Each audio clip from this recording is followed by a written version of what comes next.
now the host of Bet Sweats, Odyssey Sports betting insider Sam Panayotovich. Insider calls presented by BetMGM. Check out the latest lines today on the BetMGM app, and be sure to catch Sam's show with Joe Ostrowski, Bet Sweats, live 9 to noon on the BetMGM network on the Odyssey app. Sammy P, where the P stands for Preakness.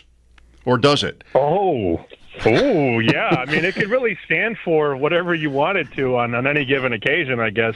I thought the P was for prowl, because I'm prowling through South Carolina and Georgia this weekend.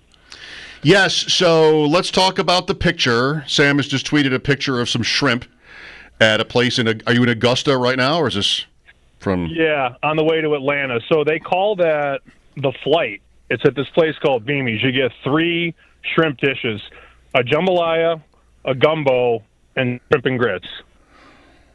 A jambalaya, a gumbo. Which is the one with the baked beans? Is that going to be gumbo? Yeah, I think there's the chicken in one, and then the other one has the beans. Okay. Yeah. I don't feel like I have ever had grits properly prepared.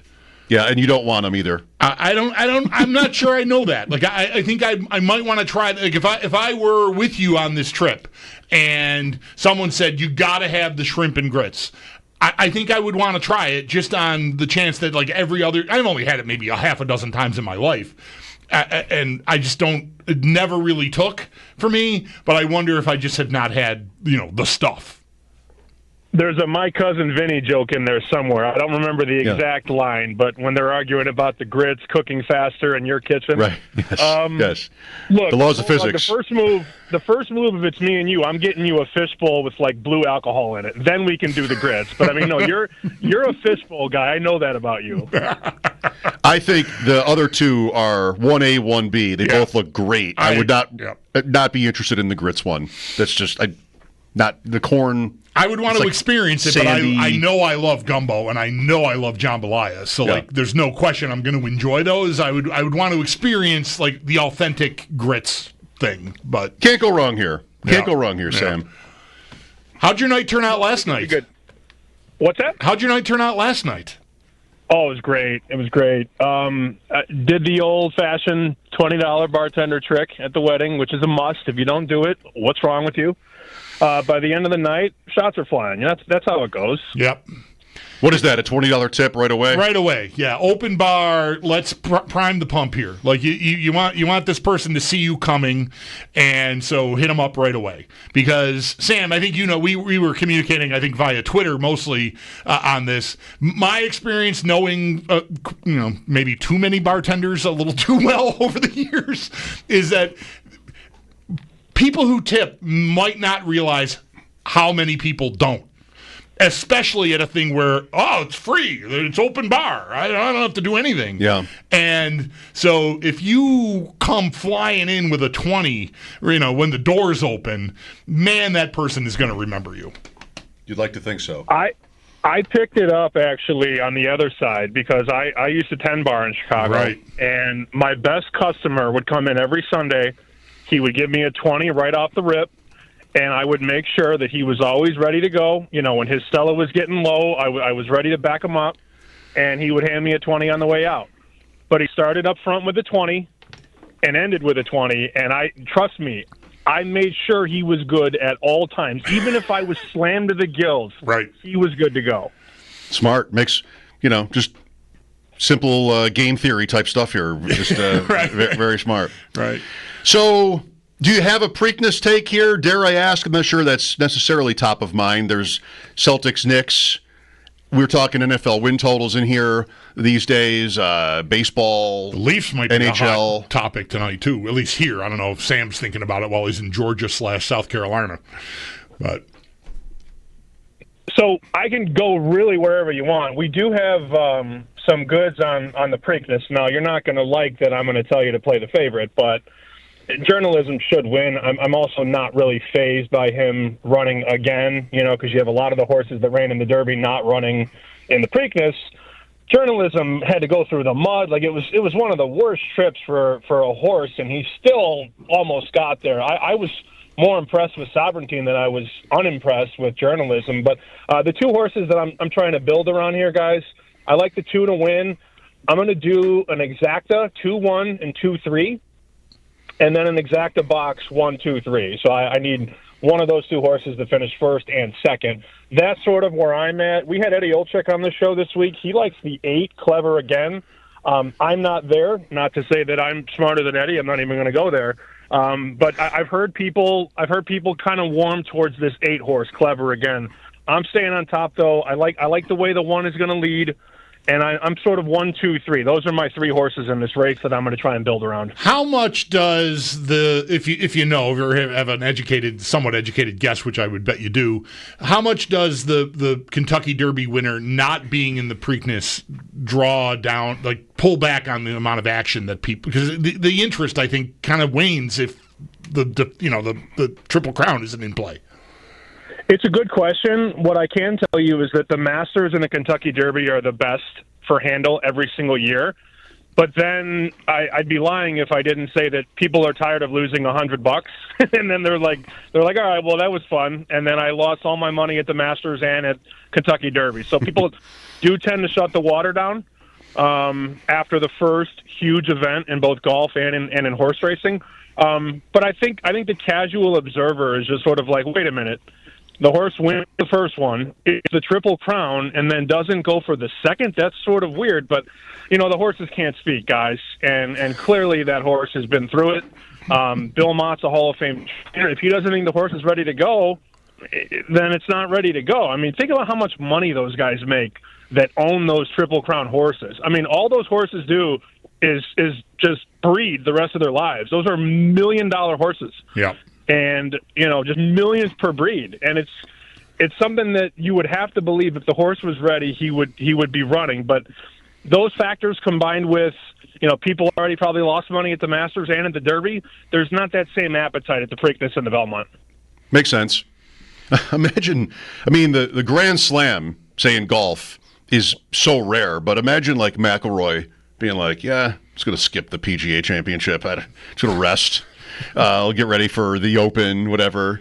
Tennis, you would have, maybe not in a long time, but you would have Australia goes first, and then somebody might just, a Sampras or somebody would have had maybe no chance on the clay, and then skip Paris. Mm-hmm. Right. But, horses, as Sam astutely pointed out, do not get much of a say in the decision. All right, so that's tomorrow. 1, 2, 3, that's easy to remember. Knicks Celtics. Sam, what is your thought on where we're at in that series and the NBA outlook overall? I'm not going to lie. I thought the ball moved better without Tatum in Game 5. Now, that is not a hot take. That is not me saying they're better without Tatum. In fact, I think they could really use him tonight on the road, where he was balling the game he got hurt, by the way. Had like 45 points or whatever. Oh, yes. But it's so sad. I wish him the best, obviously. You guys know where I'm at, though. Like, I have a very big position on Boston to win the series, and I did that when they went down 2-0.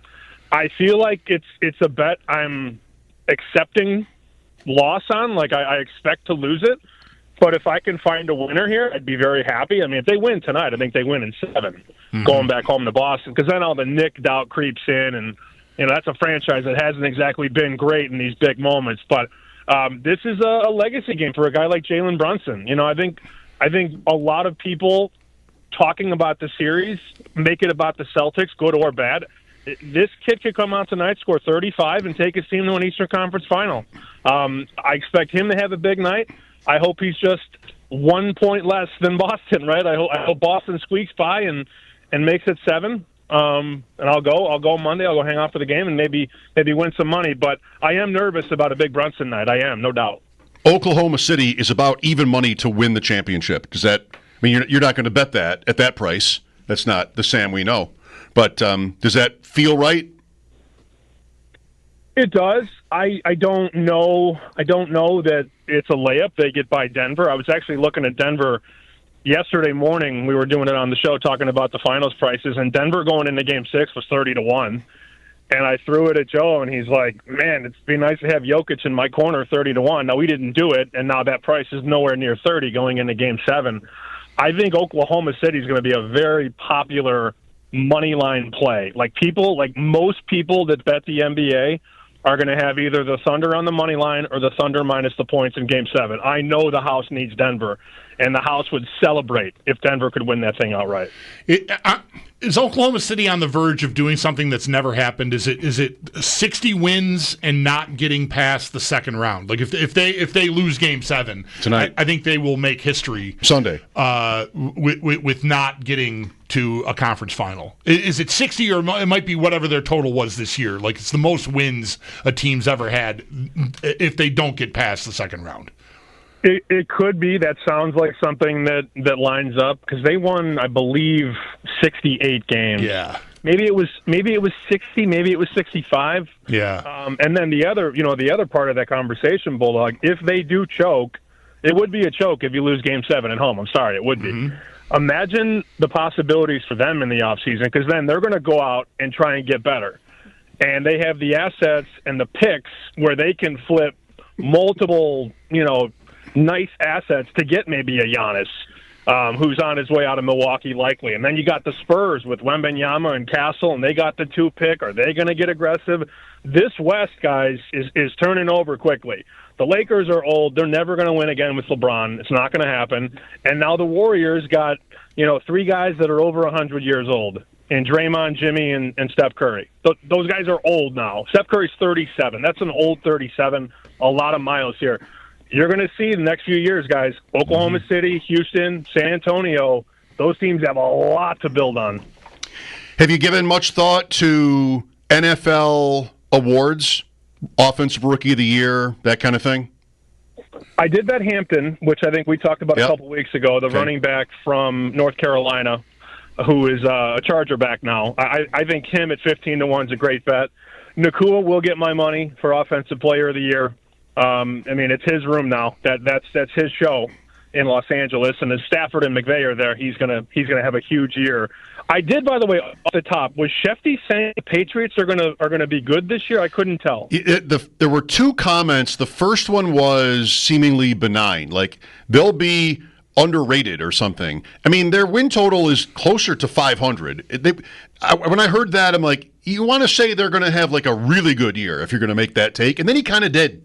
Push the Bills in the way Washington pushed Philadelphia. So that's double-digit wins. I mean, he doesn't get credit for if New England goes 9-8 after that take. They need like 11 wins, I think. And you're going to need, to push Buffalo, you're going to need 11 or 12. I love Buffalo's schedule. Good grief. I mean, I'm going to be parlaying Bills to win the East with a lot of things in the summer, guys. I'm not even kidding. Like, Bills to win the East, Clemson to win the ACC, stuff like that. I'm going to have a lot of Bills exposure, but I don't want to lay minus 250, minus 300, so I'll put that in a bunch of parlays. I'd love to book Shefty. I mean, the guy knows a million things, but I bet he can't pick a winner. So I disagree with him on the Patriots take. I don't see it this year. They're too young. Their offense has a lot of question marks. And their offensive line isn't really that great either. So I'm going to zag on that one. I disagree. Does the schedule coming out and being like known now provide any kind of an opportunity for like bettors on totals and divisions and any of the stuff that we're talking about here now that everyone knows? Like, do any of those lines fluctuate at all once the schedule's known? I think people use the schedule as sort of a crux where they use it to either supplement a point, good or bad. Like, oh, well, I like this team. Oh, look, the schedule is kind of easy. Like, it's sort of a complementary part of your bet, not like your full bet. Like, I don't think most people look at a schedule and think, oh, like, I'm going to bet that over or that under. People have conviction on a team either way and then kind of use the schedule to balance their take. Yeah, confirmation bias, exactly. That's what it is. Like, oh, I like the Falcons this year, and the NFC South is bad, and the schedule is easy. I'll bet the over, right? We sort of just talk ourselves into this. I didn't really change one thing. I mean, like, it doesn't. I already knew the schedule. I just didn't know the order of it. So it doesn't really change much for me. But I saw one outlet said Buffalo has the 4th easiest schedule in the NFL, and that might be conservative. It could be easier. You might be able to capitalize in the same way like a live bet during a game where your team goes down 7-0, but you think they're the better team in terms of like teams that have the hard games first, and you kind of forget about them. Maybe they're 2-3 or something like that, and the odds change. I mean, everything's always up, so you could maybe think of it that way. Before you go, Sam, I have to admit, I loved the grid on Bill Belichick's girlfriend's next boyfriend. I had to reach out to Joe for Jack McKeon. I just thought that was so funny. Jack McKeon, the former manager. I mean, Joe was he put Marv on the list. Marv was on his list at 99. Good Lord. If you didn't hear this segment, we did a 4-player snake draft, so 16 guys picked, on Jordan Hudson's next boyfriend. Ostrowski, though, in the 3rd round, picks Dick Clark. Yeah. Dick Clark has been dead since 2012. Yeah. Whoops. he got a mulligan for that. Well, these things can't get away from you, Sam. 15 guys in Ellen. 15 guys in Ellen were chosen in this particular draft. Oh, well, Mike said one last thing. I got one last. It's hockey, Sam, so sorry, but Leafs plus 184 tonight. Like, I don't know how much you know about their reputation, but, like, this is a spot. Most of their fans are curled up in a ball like they're watching the Blair Witch Project right now with the performance they put on the ice at home in Game 5 a couple nights ago. I like to think, like, a team that's talented, there's a little bit Billsy here. Like, keep knocking on the door. Like, at some point, it's going to happen. I don't know. Do you think you have the guts to take the Leafs plus 184 tonight against the defending champs in Florida? What I'm thinking about doing, Bulldog, is betting Florida to win in 7 games. Like, you can make that bet right now. So it's a 2-team parlay. I would need Toronto today and then Florida in Game 7. I have thought about that all day, where the Leafs win tonight and then they go back home and lay an egg in 7. Like, that's what I think is going to happen, and it would be the most cruel as well. That maybe 4 or 5 to 1? Something like that, or get shut out. I don't know. I mean, like, that's a big number for a good team tonight, and I think they're going to be better on the road than they are at home. They'll get the calls. All right, Sam. Enjoy wedding weekend down there in the South. All right, gentlemen. Thank you. Thanks for fitting us in, bud. Sam Panayotovich from, I guess, near Augusta on his way to Atlanta.